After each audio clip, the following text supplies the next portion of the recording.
যায় ক্রিশ্চিনের বেডরুমের জানালাটা হঠাৎ করে একা একাই খুলে গেছে এবং একটা মাছি ক্রিশ্চিনকে প্রচণ্ড বিরক্ত করছিল ভন ভন শব্দ করে।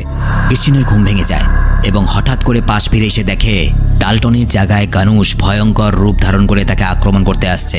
গানুশ তাকে হিংস্রভাবে কামড়ানোর চেষ্টা করে এবং মুখ থেকে অনেক নোংরা জিনিস ক্রিশ্চিনের মুখের উপরে ফেলে দেয়।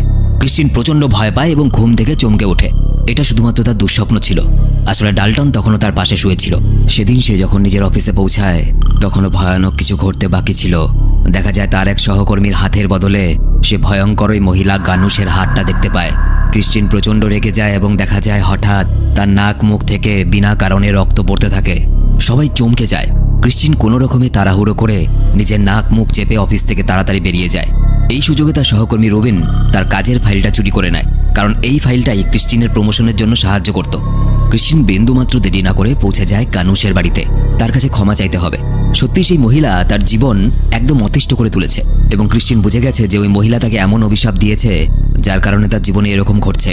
কিন্তু সে যখন গানুশের বাড়ির ভেতরে গিয়ে ঢোকে সে অবাক হয়ে যায়, কারণ গানুশ আর জীবিত নেই, মারা গেছে। গানুশের মৃতদেহটা দেখে মনে হচ্ছিল ঠিক যেন কোনো এক পিশাচ পাথরের মতো চুপচাপ পড়ে আছে। এবং সেখানে আরেক কাণ্ড ঘটে যায়। গানুশের মৃতদেহটার কাছে গিয়ে সে ক্ষমা চাইতে থাকে, আমায় মাফ করে দিন।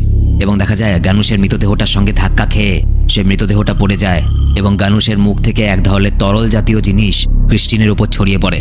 বাকিরা চমকে ওঠে, একটা মৃতদেহ থেকে এই তরল জাতীয় জিনিসটা কোত্থেকে এলো। তারা মৃতদেহটাকে আবার ঠিকভাবে উঠিয়ে রাখে, কিন্তু গানুশের নাতনি এসে ফিসফিস করে ক্রিশ্চিনকে বলে, তুমি খুব তাড়াতাড়ি তোমার অপরাধের শাস্তি পেতে চলেছ। ক্রিশ্চিন ভয় পেয়ে যায় এবং একই সাথে চিন্তিত হয়ে পড়ে। সে তান্ত্রিক জাসের কাছে আবার ফিরে যায়।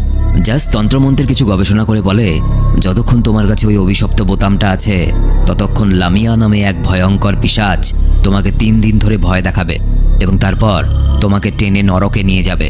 ক্রিশ্চিন প্রচণ্ড ভয় পেয়ে যায়। সে বলে, লামিয়াকে? তান্ত্রিকটা বলে, লামিয়া এক ভয়ঙ্কর প্রেতাত্মা। খুব সম্ভবত গানুশ এমন কিছু তন্ত্রমন্ত্র করে গেছিল জীবিত অবস্থায়, যার ফলে লামিয়ার নজর তোমার দিকে পড়েছে। ক্রিশ্চিন ভয় পেয়ে যায় এবং এই প্রেতাত্মা থেকে পিছু ছাড়ানোর উপায় জানতে চায়। জাজ বলে, লামিয়ার পিছু ছাড়াতে গেলে তোমাকে কোনো একটা জন্তুর বলি দিয়ে সেই রক্তটা দান করতে হবে সেই শয়তানের উদ্দেশ্যে। ক্রিশ্চিন নিজের বাড়িতে এসে বলির ব্যাপারে ভাবতে থাকে, কিন্তু তখনই হঠাৎ দরজার মধ্যে কেউ অদ্ভুতভাবে ধাক্কা মারতে থাকে। ক্রিশ্চিন বুঝতে পারে এটা লামিয়ার প্রেতাত্মা হবে। কিছুক্ষণ পর সে লামিয়ার ছায়াও দেখতে পায়। লামিয়া ক্রিশ্চিনকে আতঙ্কিত করার চেষ্টা করে এবং একসময় তাকে ঘরের কোণার মধ্যে ছুঁড়ে ফেলে দেয়। ক্রিশ্চিন প্রচণ্ড ভয় পেয়ে যায় এবং নিজেকে বাঁচানোর জন্য একটা চাকু হাতে নিয়ে নিজের পোষা বিড়ালটাকে খুঁজতে শুরু করে। আজ লামিয়া যেহেতু ভয়ঙ্কর একটা প্রেতাত্মা ছিল এবং আত্মাকে তো ওইভাবে মারা সম্ভব নয়, সুতরাং লামিয়ার প্রেতাত্মাকে তখনই নষ্ট করা যাবে যখন লামিয়ার প্রেতাত্মা জীবিত কোনো প্রাণীর দেহে থাকবে। এই জন্য তারা একটা ছাগল নিয়ে আসে। ঠিক হয়, লামিয়ার প্রেতাত্মাকে যেভাবেই হোক এই ছাগলের মধ্যে বন্দি করবে তারা, এবং ছাগলটাকে শনের একজন অ্যাসিস্ট্যান্ট এক কোপে মেরে ফেলবে এবং এইভাবেই লামিয়া থেকে মুক্তি পাওয়া যেতে পারে। এরপর সেই ঘরে শন, জ্যাস, ক্রিশ্চিন এবং শনের একজন অ্যাসিস্ট্যান্ট একে অপরের হাত ধরে এইভাবে তাদের তান্ত্রিক ক্রিয়া শুরু করে। সবাই একসাথে অদ্ভুত স্বরে বলতে থাকে, মৃত আত্মারা, আমাদের জগতে তোমাকে স্বাগত জানাই। মৃত আত্মারা, তোমরা এই জগতে ফিরে আসো। ধীরে ধীরে আশেপাশের জিনিসপত্র একা একাই নড়তে শুরু করে আর কিছু ভয়ঙ্কর আত্মার উপস্থিতি অনুভব করা যায়। কিছুক্ষণ পর দেখা যায় লামিয়া শনের দেহে ভর করে নিয়েছে এবং শনের চোখ মুখগুলো কেমন ঘোলাটে হয়ে গেছে। দেখতে ভয়ানক লাগছিল। জাস্ট তখন শনের দেহে থাকা লামিয়ার প্রেতাত্মাকে জিজ্ঞেস করে, তুই কি চাস? লামিয়ার প্রেতাত্মা শনের শরীরের সাহায্যে বলে, আমি ক্রিশ্চিনের আত্মা চাই, এবং কেমন একটা পৈশাচিকভাবে হাসতে শুরু করে। তার হাসি এতটাই বিকট আর পৈশাচিক ছিল যে শরীর শিউরে ওঠে। ক্রিশ্চিন সুযোগ বুঝে শনের হাতটা ছাগলের মাথার উপর রেখে দেয় এবং শন নিজের ভেতর থেকে লামিয়ার আত্মাটাকে সেই ছাগলের মধ্যে ট্রান্সফার করে দেয়। দেখা যায় সেই ছাগলটা একটা ভয়ানক রূপ ধারণ করে নিয়েছে এবং ছাগলটা ভয়ঙ্করভাবে মানুষের আওয়াজে কথা বলতে শুরু করে, কি ভেবেছিলি বেঁচে যাবি? আজকে তোকে আমি আমার সাথে নরকে টেনে নিয়ে যাব। এরই মাঝে শনের অ্যাসিস্ট্যান্ট তলোয়ার নিয়ে আসে বলি দেওয়ার জন্য, কিন্তু দুর্ভাগ্যবশত ছাগলটা শনের অ্যাসিস্ট্যান্টের হাতে কামড় দিয়ে দেয় এবং লামিয়ার প্রেতাত্মা ছাগলের দেহ থেকে সেই অ্যাসিস্ট্যান্টের শরীরে ভর করে নেয় এবং অ্যাসিস্ট্যান্টকে দেখা যায় সে ভয়ঙ্কর রূপ ধারণ করে এবং ক্রিশ্চিনের বেড়ালটাকে এসে নিজের মুখ থেকে বের করে বলে, আমি চাই না তোর বেড়াল, তোর বেড়ালের বলি তোর কাছে রাখ। তখনই শন জ্ঞান ফিরে পায় এবং অনেক কষ্টে মন্ত্র পড়ে লামিয়ার প্রেতাত্মাকে তার অ্যাসিস্ট্যান্টের শরীর থেকে দূর করে। কিন্তু শনের শারীরিক শক্তি অনেকটাই নষ্ট হয়ে গেছে এবং লামিয়ার মতো শক্তিশালী প্রেতাত্মা তার শরীরের মধ্যে কিছুক্ষণ সময় ধরে ছিল। এই কারণে সে কিছুক্ষণের মধ্যে মারা যায়। ক্রিশ্চিন অনেক কষ্ট পায়, কারণ তার জন্য অনেকের অনেক ক্ষতি হয়ে গেছে। তার বিড়ালটা মারা গেছে, এখন শনও মারা গেল।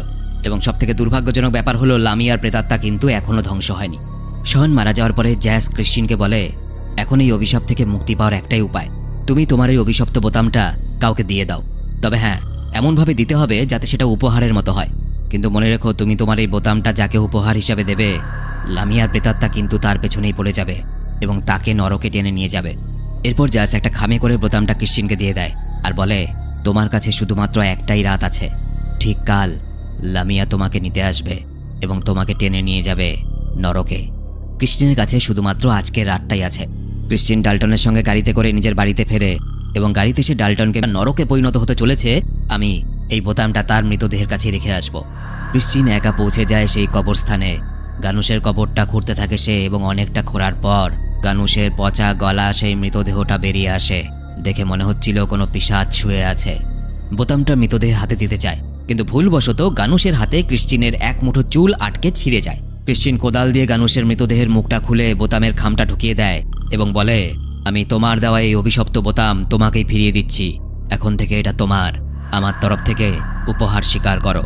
ক্রিশ্চিন তাকে শেষবারের মতো গুড বাই বলে কবর থেকে বেরোতে আসে, কিন্তু হঠাৎ সেই কবরস্থানের মধ্যে প্রচণ্ড ঝড় বৃষ্টি শুরু হয়ে যায় এবং সে ওই কবরের মধ্যে আটকে যায়। কবরটা কাদা জলে ভরতে থাকে। ক্রিশ্চিন সেই গানুষের মৃতদেহের সঙ্গে ডুবে যায়, কিন্তু শেষমেশ ক্রিশ্চিন কোনোভাবে সেই কবর থেকে বেরিয়ে আসে। পরদিন সকালবেলায় ক্রিশ্চিনের চোখে মুখে এক আজব শান্তি। অনেকদিন পরে আজকে সে খুব খুশি, কারণ এই কটা দিন তার জীবনের ওপর দিক দিয়ে অনেক ঝড়ঝাপটা গেছে। সকাল সকাল ভালো খবরও পায়। বস তাকে ভয়েস মেসেজ করে জানায়, রবিন যে ক্রিশ্চিনের ফাইলটা চুরি করেছিল সেই দোষে তাকে বের করে দেওয়া হয়েছে ব্যাংক থেকে এবং ক্রিশ্চিন এবার চাকরিতে প্রমোশন পেয়ে যায়।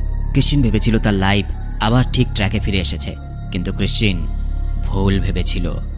সে রেলওয়ে স্টেশনে ডাল্টনের সঙ্গে দেখা করতে যায়, কারণ তারা একটা বড় ট্রিপ প্ল্যান করেছিল। ডাল্টন তাকে দেখতে পেয়ে খুব খুশি হয়ে যায়, কারণ সে আজ ক্রিশ্চিনকে বিয়ের প্রস্তাব দেবে। কিন্তু হঠাৎই ডাল্টন তাকে একটা খাম দেখায়। এই খামটা হলো সেই খামটা সেদিন গাড়িতে যখন জোরে ব্রেক মারা হয়েছিল এই খামটাই পড়ে গেছিল এবং ডাল্টনের কাগজপত্রের সঙ্গে সেই খামটা মিশে গেছিল।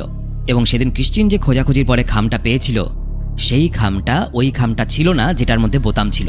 ক্রিশ্চিন যখন গানুষের মৃতদেহের মুখে খামটা ঢোকাচ্ছিল একবারও চেক করে দেখেনি যে এটা ওই বোতামালা খামটা কিনা। ক্রিশ্চিন ডাল্টনের হাতের ওই খামটা দেখে অবাক হয়ে যায়, তার পায়ের তলা থেকে মাটি সরে যায়, কারণ এই খামটাই ছিল ওই বোতামালা খামটা। সে গানুষের কবরের মধ্যে যে খামটা আসলে রেখে এসেছিল সেই খামের মধ্যে কোনো বোতাম ছিল না, সেই খামের মধ্যে একটা কয়েন ছিল। ক্রিশ্চিনের মাথায় ঘুরে যায়। সে ভাবতেও পারে না যে এত কষ্টের পর, এত সবকিছু করার পরেও সবকিছু বৃথা গেল, কারণ লামিয়ার প্রেতাত্মা কিন্তু এখনো তাদের সাথেই আছে। ক্রিশ্চিনের কাছে আর সময় ছিল না। সে বুঝতে পারে লামিয়া এবার হয়তো তাকে নিতে আসছে। সে প্রাণ ভয়ে দিকবিদিক জ্ঞানশূন্য হয়ে যায় এবং পা ফসকে রেল লাইনের মধ্যে পড়ে যায়।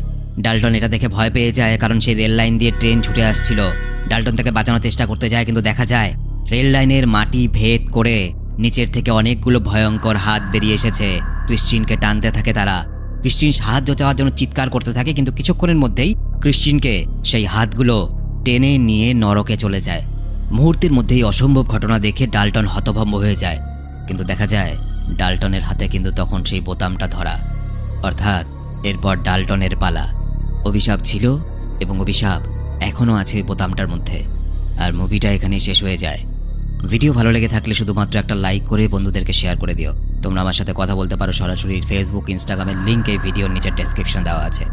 আর হ্যাঁ, আজকে রাতের বেলা যখন ঘুমোবে, ঘুম ভাঙার পরে পাশ ফিরে চেও না। হয়তো তোমার পাশে শুয়ে কোনো এক পিশাচ তোমাকেই দেখছে। দেখা হচ্ছে পরের ভিডিওতে। ততদিন সবাই ভয় পেয়ে থাকো। যাই কোনো বৃদ্ধা মহিলাকে দেখতে পেলে কিছু হেল্প টেল্প করে আসি।